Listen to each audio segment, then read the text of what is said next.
प्रधानमंत्री जी जरा भी नहीं सोचते हैं। ये देश का चुनाव हो रहा है, लालू परिवार का चुनाव नहीं है, ये भारत का चुनाव है और ये मुद्दों का चुनाव होना चाहिए। और यहाँ पे प्रधानमंत्री के पास कोई मुद्दा नहीं, तो ये नरेंद्र मोदी से पूछना चाहिए कि जमुई में दामाद के लिए वोट मांगे, परिवार नहीं याद आया। नवादा में बेटा के लिए वोट मांगे, परिवार नहीं याद आया। गया में मांझी जी के लिए वोट मांगे, परिवार नहीं याद आया। मैं बिहार आऊंगा तो उस चीनी मिल के चीनी से चाय पीऊंगा।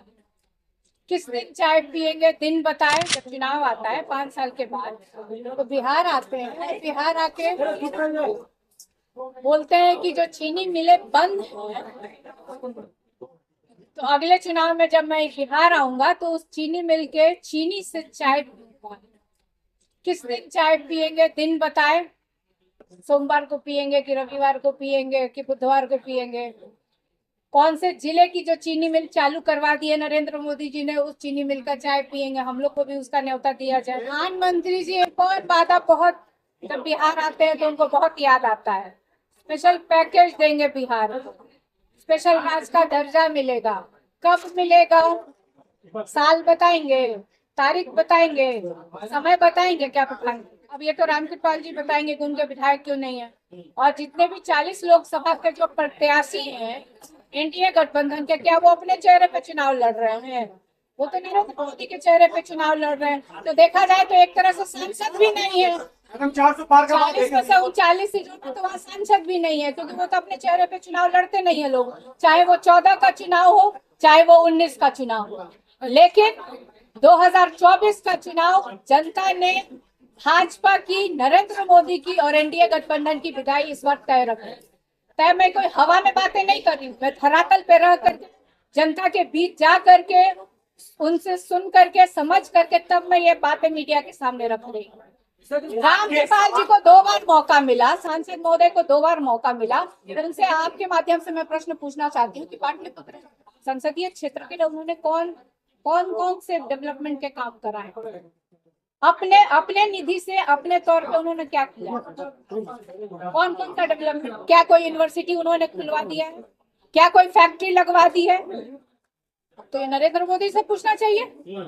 जमुई में दामाद के लिए वोट मांगे, परिवार नहीं याद आया। नवादा में बेटा के लिए वोट मांगे, परिवार नहीं याद आया।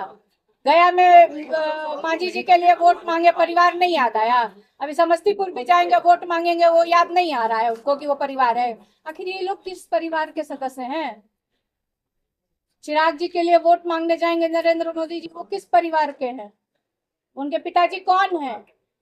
सम्राट चौधरी जी, अभी विधानसभा का भी चुनाव होगा, सम्राट चौधरी के लिए नरेंद्र मोदी जी नहीं आएंगे क्या? रामकृपाल जी वोट मांगने नहीं जाएंगे? किसके लिए मांगने जाएंगे? सम्राट चौधरी की जगह कहेंगे कि आरजेडी उम्मीदवार को जिता दीजिए क्योंकि ये परिवार वाला है, क्या कहेंगे?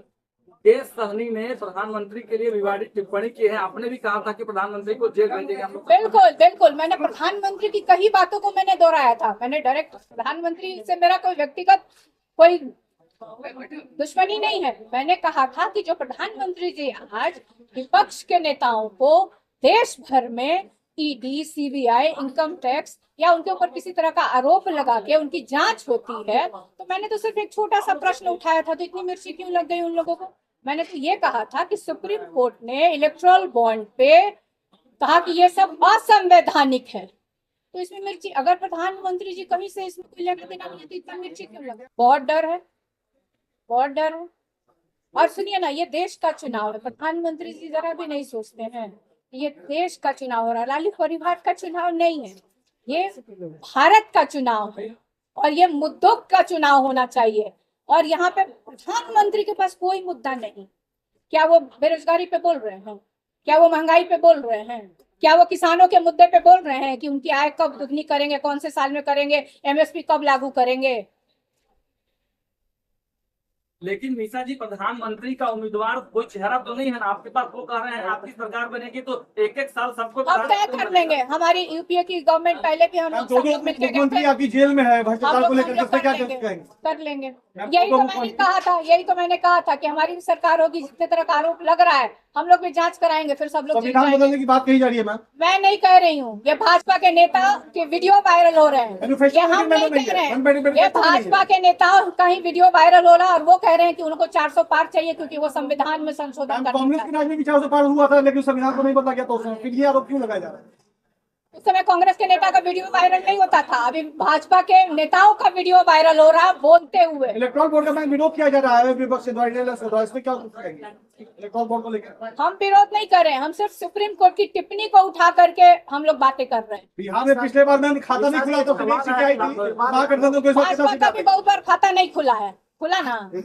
मीसा जी, एक सवाल है। रामकृपाल यादव 10 साल यहाँ सांसद रहे, इस बार क्या रणनीति आपकी है जो उनसे निपटे? इस पर मीसा भारती रणनीति नहीं तय कर रही है, इस पर पाटलिपुत्रा की जनता ने रणनीति तय कर रखा है। तो जिस तरह से 2 बार उनको मौका मिला सांसद महोदय को और उन्होंने क्षेत्र का कोई विकास का कार्य नहीं किया है, तो इस बार जनता ने तय कर रखा है, मीसा भारती ने नहीं तय किया। जनता के बीच घूम रही है, तमाम आपके नेता घूम रहे हैं, आप लोग लगातार कह रहे हैं कि हम लोग मुद्दे की बात करें, मुद्दे की बात नहीं करें, लेकिन कितना समर्थन मिला? वो लोग कह रहे हैं कि हमारे साथ सब लोग हैं, कौन लोग हैं? एनडीए के लोग कह रहे हैं। कौन लोग हैं?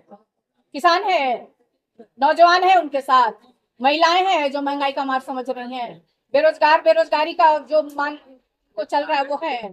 किसान जब धरना प्रदर्शन करने जाता है तो लाठी खाना पड़ता है, किसान है आज उनके साथ। महागठबंधन में